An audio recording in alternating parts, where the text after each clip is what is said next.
What's up, everyone? Anthony here with Empire Music, joined by Justin at Empire Music.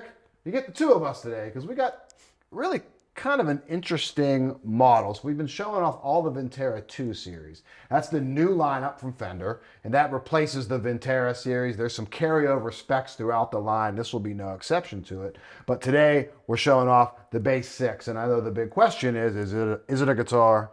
Is it a bass? The biggest question, though, is did we call each other to match our outfits today? And yes, we did. It was 4:30 in the morning. I picked up my phone, cold sweat from sleeping, and I texted Justin. I said, make sure you wear your black Empire Music shirt and blue jeans, tennis shoes. I had to wear the long sleeves because I am the most freezing cold individual ever. I told Anthony, I said, no problem. It's what I wear every day. It pretty much is almost, we almost have this on every day, so no, it wasn't planned. But back to the script. So the Bass 6, Vintera II, it's like it's an interesting history kind of on this guitar bass. It's a bass. It's a bass, right? So you think about it up until the point that Fender made this bass. It was, we had our kind of standard, I call them standard Fender instruments. This was Fender's 6-string bass, so it's a departure from what they were doing up until this point in '61. So Fender billed it as the new 6-string bass. So shorter scale length, it's a 30-inch scale length. So right off the bat, we're shortening it a little bit. And in regards to a bass. In regards to a bass. It's longer than a guitar that would have been out then, but basses were 34. At 61, they would have had the second iteration of the P bass like we know it today with the body curves and everything. And jazz bass would only be a year and a half old at that point. So shorter than a standard bass, longer than a standard guitar. Sorry. No, and it's an instrument that Fender figured could serve as both a bass and a kind of a lead guitar instrument. And when we look back at this instrument, to me, it's one of those a little left of center instruments. It was around from 61 till mid 70s, 75. But you can do some cool stuff with this thing, and we'll showcase that in a little bit with our playing. Yeah, you'll see in some of the playing examples that we'll get to, it will sit in a couple of different musical situations. And I think one takeaway that I got from just playing it a little bit was that I want one. And I don't know that I'm necessarily buying one, but I always think that's good when it's something in the shop that any one of us pick up and we're like, oh, this is cool. It inspires something. And it's just, like Justin said, when something's a little bit left of center, it really can get like some new brain synapses firing and just get you kind of rethinking the role of it, or it can spur some creativity, which I think is always cool. Yeah, force you to play a little bit differently, think musically differently. The timbres of a musical instrument like this, or some of the other ones that Fender does, like in the Paranormal series, they inspire you to play differently, and you hear music differently. And that's, as a guitarist, that's where I think this instrument is really cool. And you can put a dollar amount on that. I always say, like, if I'm in a creative funk or whatever, which happens often, sometimes there's nothing just like going out and spending a few $100s to get yourself out of that. And I am guilty of that all the time. But spec-wise, so let's dive into a little bit of that. Some carryover for all the Vintera IIs, but I'll let Justin kind of take that. Yeah, some carryover. Of course, we have vintage style 6-in-line tuners at the top, and we'll kind of work our way down. Early 60s style C, which is, for me, it's a thinner feeling neck, maybe a little thicker than some later Cs. But again, it's a bass 6, so I'm a little bit thrown off just because what I'm used to is a thinner neck as a guitar. So that aside, 7 1/4 radius, like Anthony said, that's a carryover through the whole Vintera II series for all the decades, 50s, 60s, and 70s. Finished tall frets, So, as a guitarist, I can kind of speak to the playability. I find this a very comfortable, I want to put bass in quotes, but it is a bass. It's a comfortable bass to play. And again, super inspiring. Rosewood fretboard.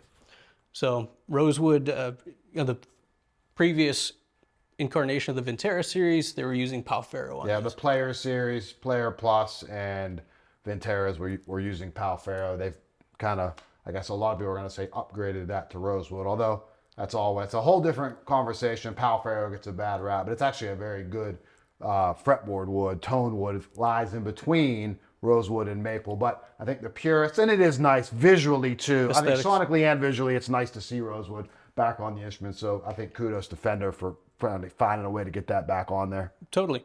Yeah, instrument that sits, at least at this time, it's a little over $1,000. You get some nice appointments on here. Switching, that's Yeah, a little daunting looking, but really not that bad. yeah, not that bad at all. We have on-offs for each pickup. Try not to blind you with the guitar here. On-offs for each pickup, so 3 sliders, and then we have referred to as a strangle circuit. It's a low cut switch here. It's change the tonality of the instrument with that 4th switch. I think of it, and again, I was like in my videos, I will say things that aren't necessarily correct, but like how I interpret things. I think everyone's kind of used to that at this point, me being absolutely wrong about things. But it reminds me of just kind of almost like an out of phase thing, because being a high pass or a low cut filter, it really just pushes all that frequency up into that upper range, which reminds me of something a little bit kind of like out of phase pickups in there. For sure. I think the important thing is it gives you an added element of versatility there. So, always cool. Yeah. And then, this instrument I've seen it referred to or described as a cross between a Jaguar and a jazz bass. And you can see why. Some of the switching scheme, reminiscent of a Jaguar, the pickups reminiscent of a Jaguar, the trem system down here, with the floating trem, which is a lot of fun to use. And then the silhouette of a jazz bass, so very familiar. Obviously the cutaway is a little different down there, but we have the offset tail really of a jazz bass, and the pickups too, to some extent, are reminiscent of it, even though there's 3 of them there. And I think we failed to mention when we were talking about that. And if I'm being redundant, I apologize. It's E to E, like a standard guitar, octave down, and a baritone, which we think of as a smaller instrument. Scale length even goes smaller to 27 inches, would be B to B. So very different instruments. There's some confusion. What's what? Is this a baritone? Is a baritone a bass 6? Right. No, they really are very different from the string gauge, the scale length, and most importantly, the tuning on it. So very, very cool instrument. I think we both give it pretty high marks. Sure. I'm not that familiar with the bass 6 world, but again, playing it kind of makes me want to get a little more familiar with it. So we're going to dive into some playing examples here. What you noticed in the intro, we kind of let this thing be in a musical setting, which is nice. We're kind of happy to finally be able to do that. Maybe see some more of that. Let us know in the comments if you kind of dig the fact that we get some more musical application of this stuff.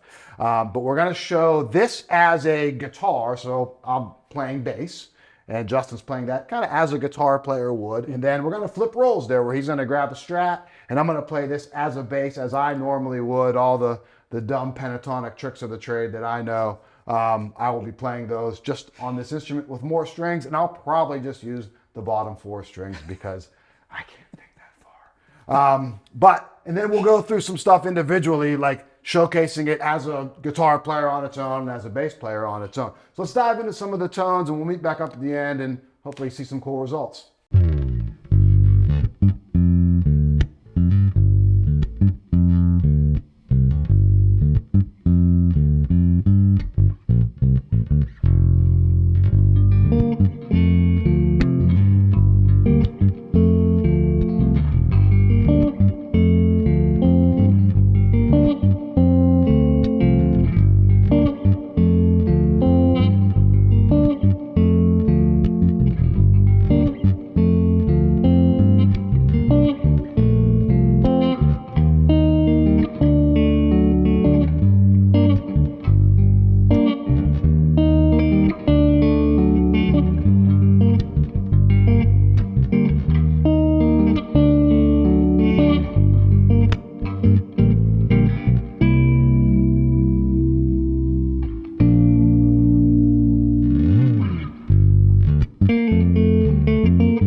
awesome tones, obviously, tons and tons of versatility out of an instrument like this.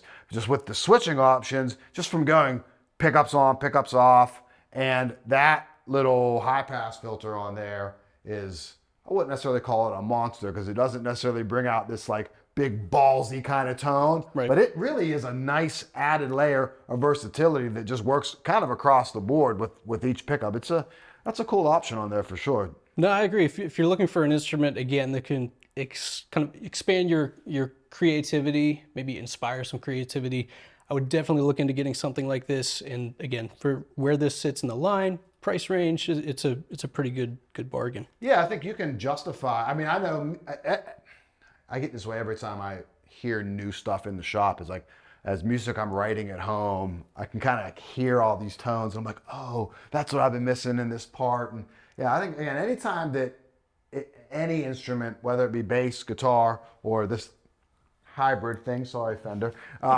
it can kind of inspire some new creativity is always a cool thing. So Vintera 2 lineup is really well in stock at the time of filming this. By the time that you are watching, this might be a little different. Check in the description below, and there'll be a link to all of our Vintera 2 line. If you need something at the shop, we're easy to get a hold of. So you can call us. It's 412-343-5299. The website's empiremusic.com. Also on the website, there's a chat feature. You can jump right to one of us, and you can also email us directly. It's this is a stretch. This is really difficult to remember. It's Anthony or Justin at empiremusic.com. Don't type in Anthony or Justin at empiremusic.com. I'm saying that respectively. It's our first names at empiremusic.com, right? That's it. We got it. So you can get a hold of us that way. Anything you need, please reach out. As always, thanks for watching.